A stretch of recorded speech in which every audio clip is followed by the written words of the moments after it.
안녕하세요. 한자 이야기, 낱말 이야기 25번째 시간입니다. 오늘은 여러분들과 함께 잔재라는 말에 대해서 한번 생각해 보고자 합니다. 요즘 일본 물건 불매라든지 또는 여러 가지 일본과 사이가 좋지 않아서 일제시대에 잔재를 청산한다, 친일 잔재를 청산한다, 이런 말을 많이 합니다만, 저도 예전부터 잔재가 과연 무엇일까 하는 많은 의문을 가지고 있었어요. 물론 잔재란 낱말 뜻은 알고 있었지만 과연 우리가 일제 잔재 또는 친일 잔재라면 어디까지를 얘기하는가 하는 것에 대해서 많은 의문을 가지고, 지금도 사실 좀 의문을 가지고 있습니다. 여러분도 한번 생각해보는 시간이 됐으면 좋겠습니다. 자, 잔재란 말은 한자로는 좀 이렇게 씁니다. 우리가 나물 잔 또는 찌꺼기 재 이렇게 됩니다. 한자로 잔이라는 글자는 많이 가끔씩 보실 수 있는 글자입니다만, 재라는 글자는 잘 못 보는 글자예요. 일반적으로 잔재라면 쓰고 남은 찌꺼기를 얘기합니다. 찌꺼기. 그리고 또 지난날의 낡은 사고방식이나 생활 양식의 찌꺼기. 어쨌든 찌꺼기란 얘기예요. 남은 찌꺼기. 이렇게 남은 찌꺼기를 잔재라고 합니다. 남았다는 뜻의 남을 잔은 오늘 생각하지 않겠습니다. 우리가 일반적으로 남았을 때 돈이 남아있으면 잔액이 있다 그렇게 하듯이 많이 쓰는 낱말입니다. 오늘은 재에 대해서 한번 생각해 보고자 합니다. 자, 기본적으로 뭔가 찌꺼기라는 뜻이죠. 우선 글자가 어떻게 된 건지 간단하게 한번 살펴보고 넘어가겠습니다. 가장 중심이 되는 글자는 요 안에 있는 이 글자가 됩니다. 이 글자는 맵다는 뜻의 매울 신이라는 글자입니다. 우리가 신라면 할 때, 매운 라면, 신라면 할 때 쓰는 그 신자입니다. 이 신자는 사실은 어떤 손잡이가 달린 칼을 얘기합니다. 또는 큰 침을 얘기합니다. 이 침을 가지고 사람의 몸에 이렇게 문신을 새기는 겁니다. 문신을 새기면 따갑지 않습니까? 따갑고 쓰라립니다. 그래서 매울 신입니다.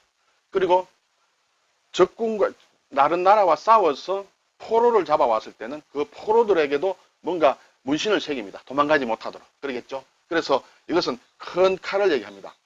자, 칼 위에 우리가 집을 뜻하는 이렇게 집면을 넣거든요. 이것은 우리가 흔히 얘기하는 재상이다 하는 재상제가 되겠습니다.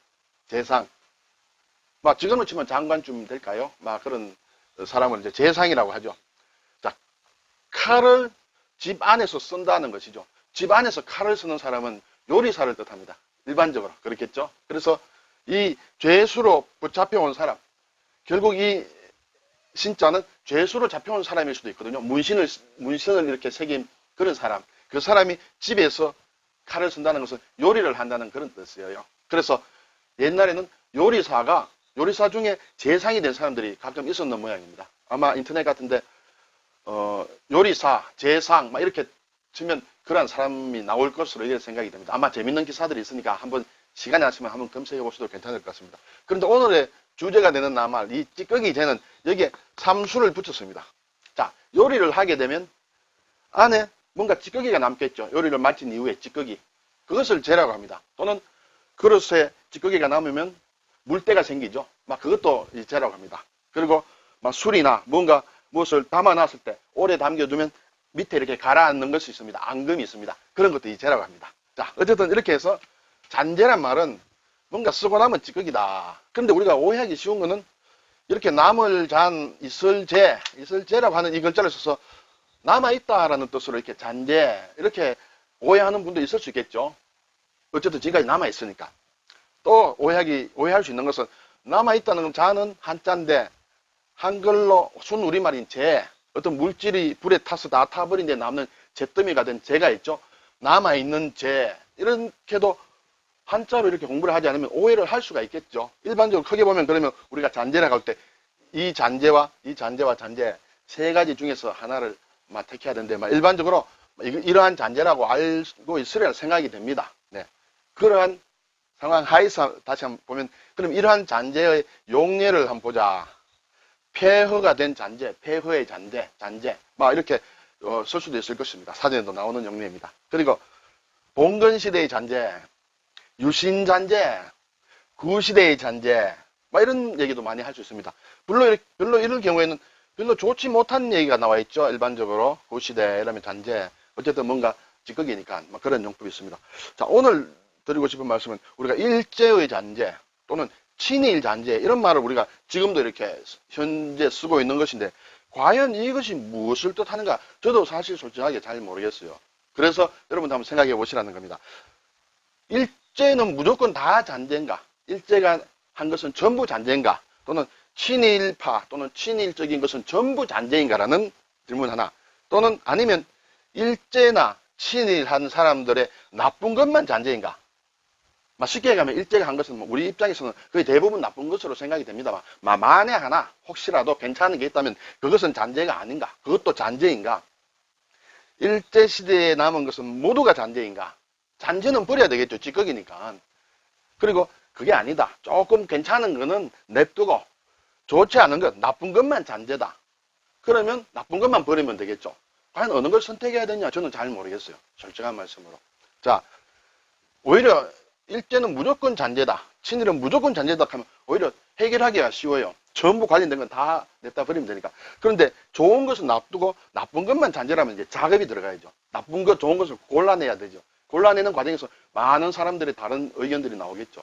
좀 골치 아프리라 생각이 됩니다. 어쨌든 저는 이게 어디까지 얘기를 하느냐 하는 것에 대해서 지금 저도 답을 못 가지고 있는 그런 상황입니다. 자, 잔재의 사례에 대해서 한번 살펴보겠습니다. 특히 일제의 잔재.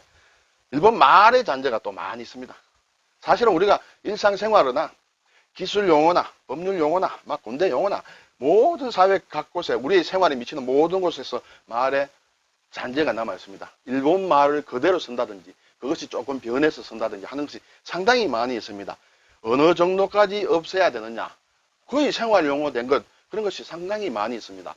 이것이 일본 사람들이 만든 건지 아닌지 모를 정도로. 그런데 알고 보면 우리가 쓰는 한자말의 상당수는 일본 사람들이 만든 글자예요. 그래서 그걸 버려야 되냐, 버리지 말아야 되냐, 그런 문제가 있습니다. 그리고 또 옛날 일제시대가 아닌 최근에 들어온 일본말은 어떻게 해야 되냐? 이건 잔재가 아닌가?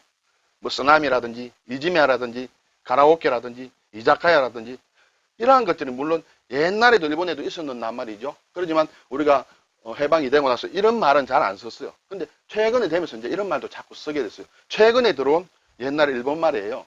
이런 것은 잔재가 아니냐? 이건 써야 되느냐? 매스컴에서도 이런 말을 많이 쓰거든요. 그런 문제. 그리고 이런 말뿐만 아니라 어떠한 상징물, 또 어떠한 제도, 일제시대에 만들어진 제도, 어떤 시스템, 건축물, 또는 유무형의 각종 여러 가지 흔적들이 있지 않습니까? 흔적들을 다 청산해야 되느냐? 그 중에서 좀 괜찮은 건 놔두고 나쁜 것만 청산해야 되느냐? 그럼 나쁜 것만 청산한다면 어디까지 좋은 것이고 어디까지가 나쁜 것인가? 대토론이 좀 있어야 된다고 생각합니다. 저는 도대체 일제 잔재라면 정의를 확실히 해야 잔재를 버리고 청산하는 우리 국민들도 뭔가 감을 가지지 않겠나 그런 생각이 들었습니다. 제가 고민하고 있는 말 중에 하나가 일제 잔재라는 말입니다. 들어주셔서 감사합니다.